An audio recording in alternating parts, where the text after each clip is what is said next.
Welcome to the Get Emergent podcast, where we discuss leadership, team, and organizational topics and best practices. We like to provide ideas, concepts, and pragmatic experiments to help you develop your potential in your work and your leadership. I'm Bill Berthel. And I'm Ralph Simone. Humble is people smart, Ralph. We're going to talk about humility, how that is being more people smart. I love it because I think this is my wheelhouse. Yeah. I was in half of the class that made the top half possible. And so I was never accused of the high IQ. So I started paying attention to people. So I think that let me be a little less than humble. I think I am pretty people smart. And I do think humility, though, paying attention and really knowing that we don't know drives people, I think makes us people smarter, actually. Yeah, no, I like that. And I think it's one way to cultivate more emotional and social intelligence or being more people smart is through humility. To see that we may not know exactly what someone might be feeling or thinking in that moment, that we can connect through lowering not just the confidence, but maybe sometimes a little arrogance comes in this space for me personally, where I can cultivate a little less judgment and be a little bit more people smart in the moment. There's a line that's coming up for me from a classmate and a teammate of mine in college. And he said, there's one thing that you'll always know, and that's that you'll never know. Yeah, and you really never can know what's going on for people. No. And so when you are humble and when you could admit you really don't know, that helps create connection, that helps you become people smarter. No question. I mean, when we're quick to judge, I've seen that before, you're leaving a lot out. So I do like this connection to humble is people smart. No question about that.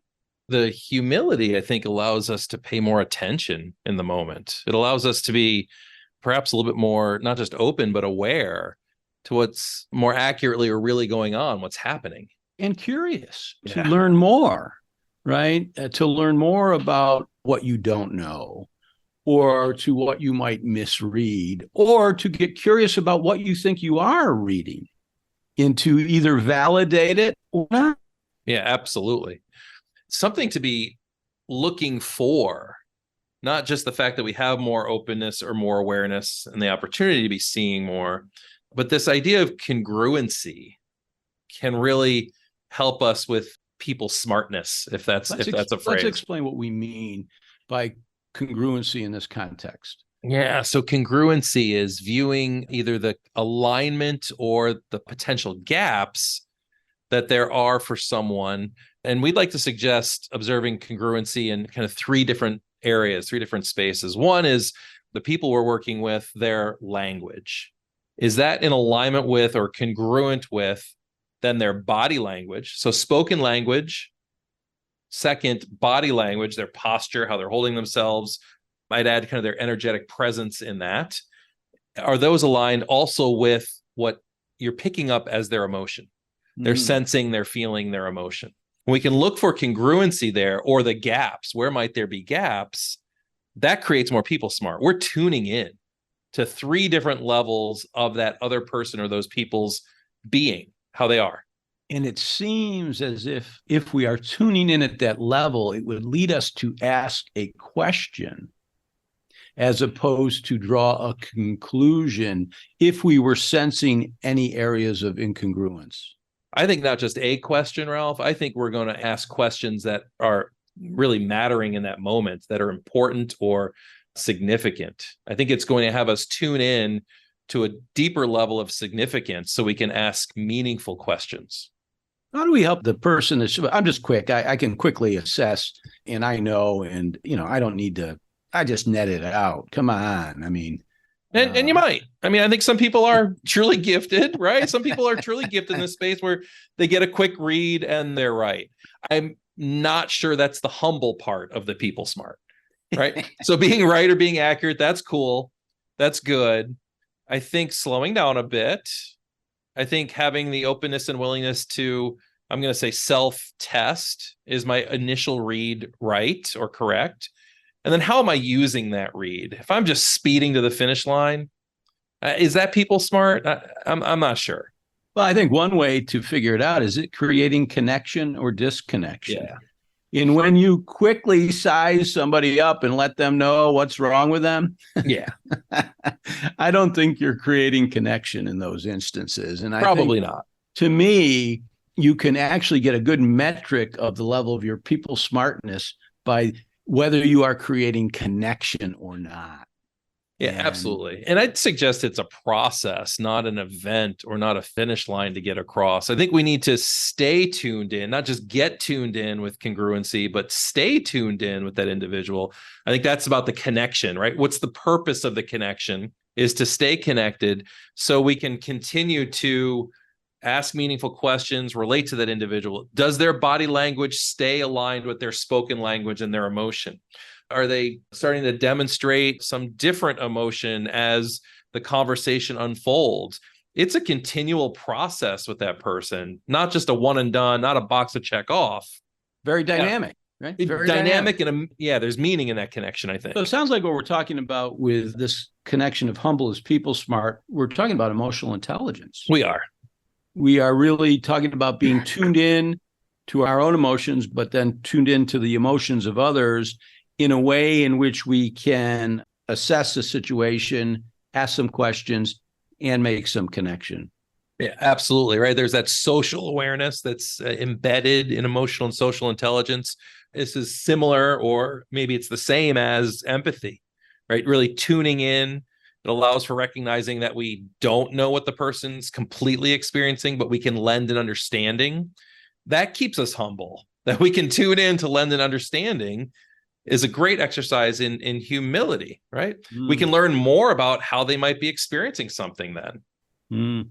So it seems like we have to have a high degree of empathy, and we have to be tuning in not only with our ears, but with our eyes and with our heart, right? Really kind of tuning into the whole person. And when we tune into the whole person, we have a greater chance of understanding where they're coming from and creating that level of connection. So, Ralph, I love that. That might be the mutual congruency that's going on in being people smart through humility, is that our listening, our empathy, and our understanding of that other individual is congruent. It's through our minds, our eyes, our hearts. We're full, we're congruent, we're aligned in that too. I was thinking of a story that I think I shared with you the other day. I had the intention that I was going to shift people's energy all day long. Mm-hmm. And in order to shift it, I really needed to be humble about I don't know them. I don't know what's caused their energy to be where it's at. And I went into a post office and I walked in to deliver a package.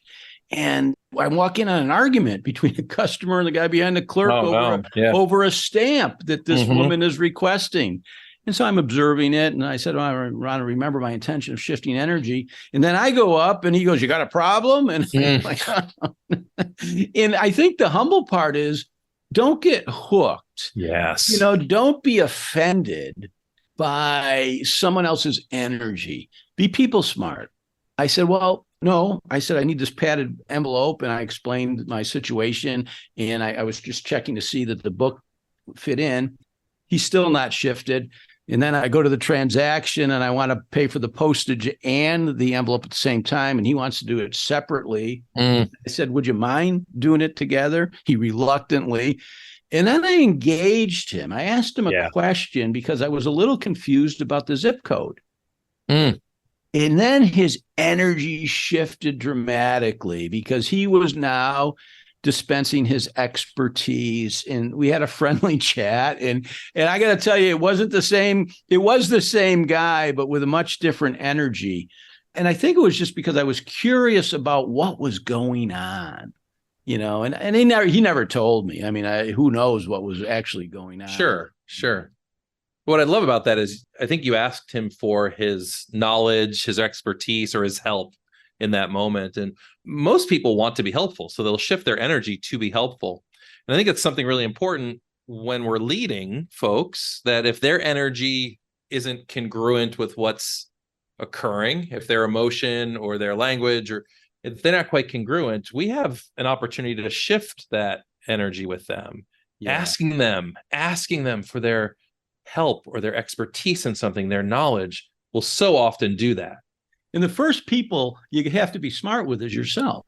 Yes. You got to, and this is where I think the humility comes. You got to know how easily offended you get, or you got to know how you get hooked, or, and if you can recognize that, right, be people smart about yourself, that self-awareness, you can show up differently. But that requires, I think, a great deal of humility. What's the, I was going to call him Tug McGraw. That's not his name. That's his father's name. Tim McGraw. Tim McGraw's yeah. Song, Be Humble and Kind. Be humble and kind. Yeah. And I think part of that starts, I might say be kind. And if you're kind, it allows you to be humble. I might reverse it a little bit. Probably doesn't make for a good song lyrics, but it's what's important, though, perhaps in order right there.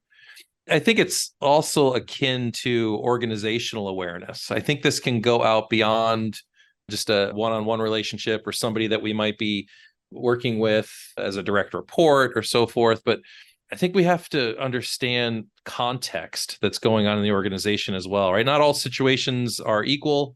What situation is being presented, currently with me or in front of me? And when that's put together with empathy, we might be able to be even more helpful.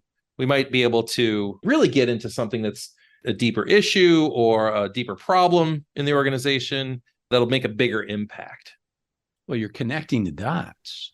So you're tuning into the individual, and you're also tuning into the organization, and you're looking at it more holistically or more systemically. And I think that's a lot more scalable and impactful.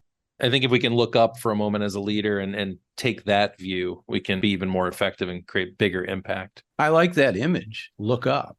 Yeah. Right? Sometimes just looking up and paying more attention allows us to strengthen our people smartness. Mm-hmm. So where would we suggest people start? Tying being humble to being people smart. I think you used the word earlier of cultivate. And I like that idea, right? Because I think all of us are doing some of this, but cultivating to me conjures up those images of getting it even healthier and letting it grow even more better. And I think a great way to do that is to start at home. Where will you become more aware of your own congruency in language, the embodiment of that, what your body language is like, and emotion? I think it's an inside job first. So start at home. Pay attention to your own congruency in how you are speaking, holding yourself, and is your emotion aligned, right? As leaders, that gives us permission to be authentic. It gives us permission to, if something's frustrating, I think there's an appropriate amount of frustration. We can demonstrate and show that we're human. When we're thrilled something happened, let's high five our coworker. Let's celebrate it, right? Let's dial it in accurately. In fact, it's the lack of congruence. It's the incongruence that can make a leader appear inauthentic. Yes. Or uninspiring. Absolutely. So when we're upset, if we're pretending we're not, that can look or feel inauthentic. And when we're really excited, but we've dialed it down, it may feel uninspiring. It was interesting. Language, a couple of things I thought of when we were talking. Language is generative. Yes. Pay attention to what you're generating. Our physiology affects our psychology. So tune in to your body, your posture. Yes. And then be truthful, be honest about what you're feeling, what you're experiencing. And that transparency, I think, also creates connection. Absolutely. That's first, then seek outwardly, right? Who will you observe and learn from? Who else is doing this really well around you? Maybe ask them for some of their advice or their mentoring, and then be watching for this with others. Because as a leader, we get to interact with people day in and day out. There's going to be no shortage of examples and opportunities to practice this. We can start practicing it with our teams and with our coworkers. I think a key thing, though, that requires a level of being humble. Absolutely. Because that suggests there are other people out there doing everything I do better. And I want to find out who they are, and I want to learn from them. Love it. And I think back to Tim McGraw, I think it's be humble and kind. Really nice, Bill. Thanks. Ralph, thank you. And folks, thanks for listening. You can listen to a new podcast 2 times every month here at Get Emergent or wherever you listen to podcasts. This is where we bring you contemporary leadership topics and ideas, balanced with what we hope you find are better practices that you can apply to your work and your leadership. Thank you.